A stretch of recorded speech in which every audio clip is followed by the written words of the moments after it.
పార్టీలకు అతీతంగా గ్రామాల అభివృద్ధి సర్పంచ్లతో కలిసి పనిచేస్తామని నర్సాపూర్ ఎమ్మెల్యే సునీత లక్ష్మారెడ్డి అన్నారు. మెదక్ జిల్లాలోని కొల్చార మండలం ప్రజా పరిషత్ కార్యాలయంలో మండల ప్రత్యేక అధికారి జిల్లా విద్యాశాఖ అధికారి రాజు అధ్యక్షతన బుధవారం జరిగిన కొల్చార మండల సర్వసభ్య సమావేశానికి ఆమె ముఖ్య అతిథిగా హాజరయ్యారు. ఈ సందర్భంగా ఎమ్మెల్యే మాట్లాడుతూ మండల సమావేశాలకు హాజరు కాని అధికారులకు మెమోలు జారీ చేయాలని సూచించారు. సర్పంచులు సమావేశం దృష్టికి తీసుకొచ్చిన సమస్యలు వచ్చే సమావేశంకి పునరావృతం కాకుండా పరిష్కరించాలని అధికారులకు ఆదేశించారు. విద్యుత్ సమస్యల పరిష్కారానికి ప్రభుత్వం కొత్తగా తీసుకొచ్చిన యుఎల్పీ పథకాన్ని సద్వినియోగం చేసుకోవాలని సర్పంచులకు తెలిపారు. యూరియా యాప్తో రైతులు ఎదుర్కొంటున్న ఇబ్బందులను దృష్టిలో ఉంచుకొని చర్యలు తీసుకోవాలన్నారు. జిల్లాలో 93% సబ్సిడీతో ఫాగింగ్ చేసేందుకు సంస్థ ముందుకు వచ్చిందని సర్పంచులు ఈ అవకాశాన్ని వినియోగించుకోవాలన్నారు. కొంగోడు, వరిగుంతం గ్రామాలకు చెక్ డ్యాంలు మంజూరైనప్పటికీ గుత్తేదారులు ముందుకు రాకపోవడంతో పనులు ప్రారంభం కాలేదన్నారు. వరిగుంతం, రంగంపేట, పైతర, చాముండేశ్వరి రహదారులకు హ్యామ్ రోడ్లు మంజూరైన టెండర్ ప్రక్రియ కొనసాగుతుందన్నారు. పోతంశెట్టిపల్లి, జోగుపేట 2 వరుసల రహదారి నిర్మాణానికి నిధులు మంజూరై టెండర్ ప్రక్రియ ప్రారంభమైందన్నారు. రాంపూర్లో బస్టాండ్ నిర్మాణించాలని సర్పంచ్ నిధి సంగమేశ్వర్ ఎమ్మెల్యేను కోరారు. రంగంపేట, తుక్కాపూర్ రహదారి నిర్మించాలని సర్పంచ్ దొడ్ల ఆంజనేయులు విజ్ఞప్తి చేశారు. పైతర, చాముండేశ్వరి రహదారికి మరమ్మతులు చేపట్టాలని మండల సర్పంచుల ఫోరం అధ్యక్షులు పైతర సర్పంచ్ రవితేజారెడ్డి కోరగా నిధుల మంజూరై టెండర్ ప్రక్రియ కొనసాగుతుందని పంచాయతీరాజ్ ఏఈ మారుతి తెలిపారు. కొల్చారం ఎస్సీ కాలనీలో కుంగోడు గ్రామాల్లో త్రాగునీటి బోర్లు, వ్యవసాయ ట్రాన్స్ఫార్మర్ల సమస్యలను ఆయన సర్పంచులు ఎమ్మెల్యే దృష్టికి తీసుకువచ్చారు. తుక్కాపూర్ ఎస్సీ కాలనీలో విద్యుత్ సరఫరా సమస్యను సర్పంచ్ ఆంజనేయులు వివరించారు. వరిగుంతంలో 6 నెలలుగా విద్యుత్ వైర్లు వేలాడుతున్న ట్రాన్స్కో సిబ్బంది పట్టించుకోవటం లేదని సర్పంచ్ యోహాన్ ఆగ్రహం వ్యక్తం చేశారు. అన్ని గ్రామాల్లో విద్యుత్ సమస్యలు ఉన్నాయని, సిబ్బంది స్థానికంగా అందుబాటులో ఉండటం లేదని రవితేజారెడ్డి తెలిపారు. అర్హులందరికీ పెన్షన్లు మంజూరయ్యేలా చర్యలు తీసుకోవాలని ఎంపీడీఓ రఫీక్ ఉన్నీసా బేగం తెలిపారు. పౌర సరఫరాల, రెవెన్యూ శాఖల ద్వారా అందుతున్న సేవలను తహసీల్దార్ శ్రీనివాసాచారి వివరించారు. చెరువులు, కుంటలు, శిఖం భూములను ఆక్రమిస్తే కఠిన చర్యలు తీసుకుంటామన్నారు. ఖరీఫ్లో సన్నరకం వరి విత్తనాలు కొనుగోలు చేసిన రైతులకు డీలర్ల వద్ద ఆన్లైన్లో నమోదు చేసుకోవాలని ఏవో శ్వేతకుమారి వివరించారు. ఉపాధి హామీ పథకంలో ఇంకుడు గుంతలు, నీటి గుంతల నిర్మాణానికి అనుమతులు వచ్చాయని ఏపీఓ మైపాలరెడ్డి తెలిపారు. అద్దె భవనాల్లో కొనసాగుతున్న అంగన్వాడీలకు పాత, సొంత భవనాలు మంజూరు చేయాలని కిస్టాపూర్ సర్పంచ్ స్వప్న కోరారు. కొల్చారం నుంచి ఎస్సీ కాలనీకి వెళ్లే రహదారిపై వర్షపు నీరు నిలుస్తున్నందున హైలెవెల్ కల్వర్ట్ నిర్మించాలని సర్పంచ్ శేఖర్ కోరారు. సర్పంచులు ప్రస్తావించిన సమస్యలను వెంటనే పరిష్కరించేలా చర్యలు తీసుకోవాలని మండల ప్రత్యేక అధికారి రాజు అధికారులకు ఆదేశించారు. సమస్యల పరిష్కారం వివరాలను వచ్చే సమావేశంలో అధికారులు విధిగా సభ దృష్టికి తీసుకురావాలన్నారు. ఈ సమావేశంలో తహసీల్దార్ శ్రీనివాసాచారి, మండల పరిషత్ అభివృద్ధి అధికారి రఫీక్ ఉన్నీసా, మండలంలోని వివిధ గ్రామాల సర్పంచ్లు, పంచాయతీ కార్యదర్శులు, ఆయా శాఖల అధికారులు పాల్గొన్నారు. పరిచయ కార్యక్రమం పెట్టుకుంటే నాకంటే అందరు కలిసిన ఆఫీసర్స్ అన్ని మండలాల్లో జరిగింది కానీ ఇక్కడ మర్చిపోయాం.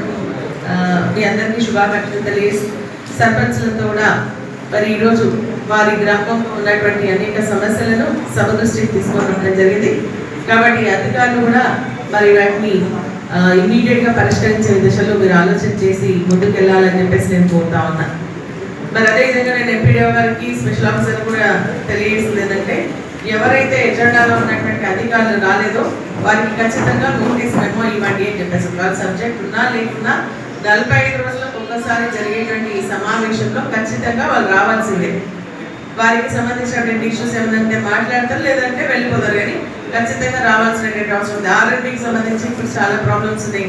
ఆర్ఎండ్కి సంబంధించిన వాళ్ళు రాలేదు. ఆర్టీసీకి సంబంధించి పల్లె వెలుగు బస్సులు బందేవి వాళ్ళు రాలేదు. అదేవిధంగా అటవీకి సంబంధించి రోజు రెవెన్యూ, అటవీకి సంబంధించిన ప్రాబ్లమ్స్ ఉంటాయి, అటువంటి వాళ్ళు రాలేదు.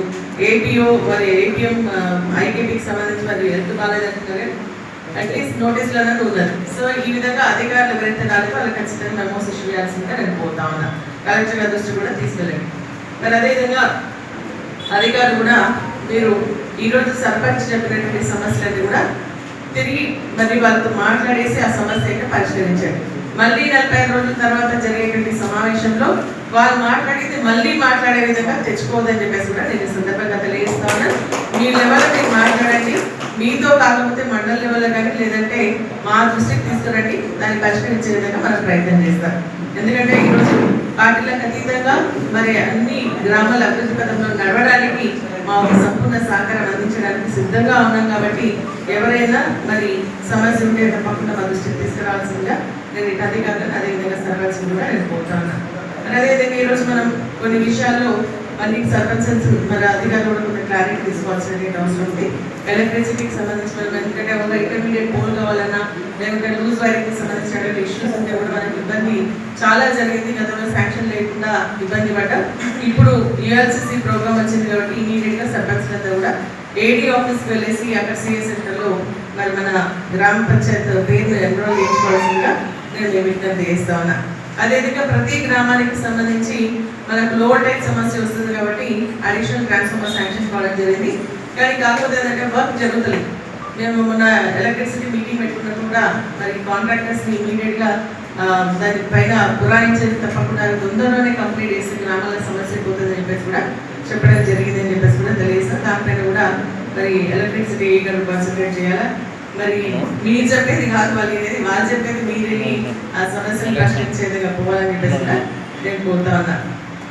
అదేవిధంగా ఆరోగ్యానికి సంబంధించి ప్రతి మంగళవారం కూడా మనకు పిహెచ్సిలో మనకి ఆరోగ్య మహిళా కార్యక్రమం నడుస్తుంది. కేవలం మహిళలకు సంబంధించినటువంటి ఇష్యూస్ పైనే మనకు ఆరోగ్య మహిళ నడుస్తుంది కాబట్టి మహిళలకు సంబంధించినటువంటి యూట్రస్కి సంబంధించిన బ్రెస్ట్ క్యాన్సర్కి సంబంధించి లేకుంటే యూరినల్ ప్రాబ్లమ్స్ ఆ విధంగా ఏదైనా ప్రాబ్లమ్ ఉంటే ఆ రోజు మరి అక్కడ చెక్ చేసేటువంటి అవకాశం ఉంది కాబట్టి మన మహిళల్ని మరి ట్యూస్డే రోజు మన పిహెచ్సికి పంపించాల్సిందిగా నేను కోరుతాను. ఇక్కడ ఏదైనా టెస్టులు చేస్తున్న ఇబ్బంది ఉంటే మళ్ళీ వాళ్ళు డిస్ట్రిక్ట్ హాస్పిటల్ కానీ లేకపోతే హైదరాబాద్ కానీ పంపించడానికి అవకాశం ఉంటుందని చెప్పేసి కూడా నేను తెలియజేస్తాను. యూరియాకి సంబంధించి కూడా చాలా ఇబ్బందులు జరుగుతూ ఉన్నాయి.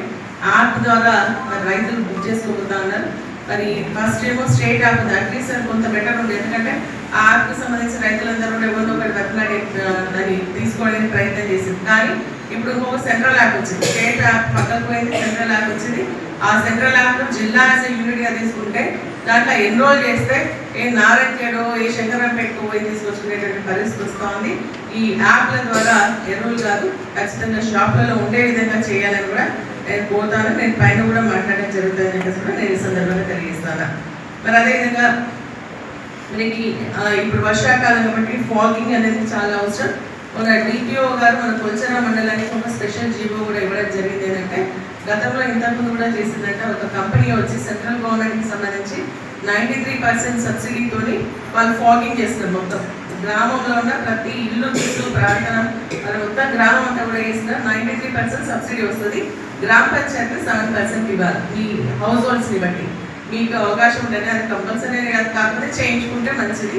ఎందుకంటే డెంగ్యూ కానీ టైఫాయిడ్ కానీ మలేరియా కానీ రాకుండా ఉండడానికి ఇది ఒక స్ప్రేయింగ్ చేసే అవకాశం ఉంటుంది. అది స్ప్రే చేసిన తర్వాత